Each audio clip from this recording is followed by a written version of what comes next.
आज 2 मिनट की देर हो जाती तो अमेरिका की मिलिट्री हिस्ट्री में नरसंहार का नया पन्ना जुड़ जाता। ईरान ने आज अमेरिका के सबसे बड़े एयरबेस पर बहुत बड़ी प्लानिंग के साथ हमला किया। यह हमला इतना सुनियोजित था कि अमेरिका के एडवांस रडार तक ईरानी फाइटर जेट को ट्रेस नहीं कर पाए। लेकिन गनीमत रही कि कतर के एयर डिफेंस सिस्टम ने न सिर्फ ईरानी जहाजों को रोका बल्कि हवा में ही उन्हें मार गिराया, वरना आज का दिन अमेरिका के लिए काला दिन साबित होता। सुबह करीब 6:10, जगह कतर। धमाके से आसमान गूंज उठा। जमीन से करीब 80 फीट ऊपर कतर के एयर डिफेंस सिस्टम और ईरान के Su-24 टैक्टिकल बॉम्बर्स के टकराने की आवाज ने कतर ही नहीं पूरे अमेरिका में सनसनी फैला दी। मिडिल ईस्ट में तैनात हर एक अमेरिकी सैनिक की फैमिली का दिल धड़क रहा था,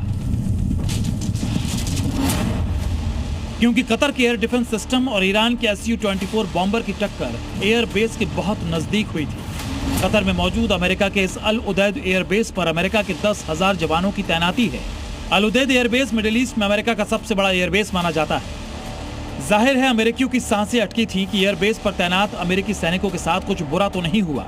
असल में क्या हुआ 10,000 अमेरिकी सैनिकों के साथ, ये बताने से पहले आपको 2 मिनट दूर खड़ी थी 10,000 जवानों की बात, इस वाली स्टोरी को डिटेल में देखना चाहिए, क्योंकि 6 दिनों के युद्ध में ईरान का यह अब तक का सबसे बड़ा हमला था।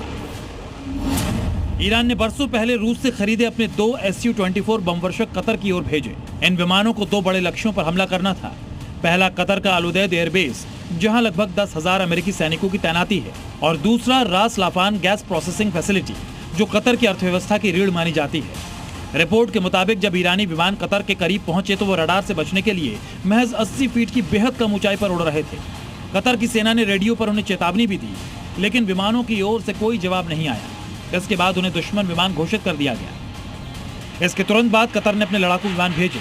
कतर के एक F-15 फाइटर जेट ने ईरानी विमानों को हवा में ही रोक लिया और दोनों के बीच सीधी एयर टू एयर कॉम्बैट हुई। इस मुठभेड़ में कतर के फाइटर जेट ने दोनों ईरानी बमवर्षकों को मार गिराया। दोनों विमान कतर के समुद्री इलाके में गिर गए। अब उनके पायलटों की तलाश के लिए सर्च ऑपरेशन चलाया जा रहा है।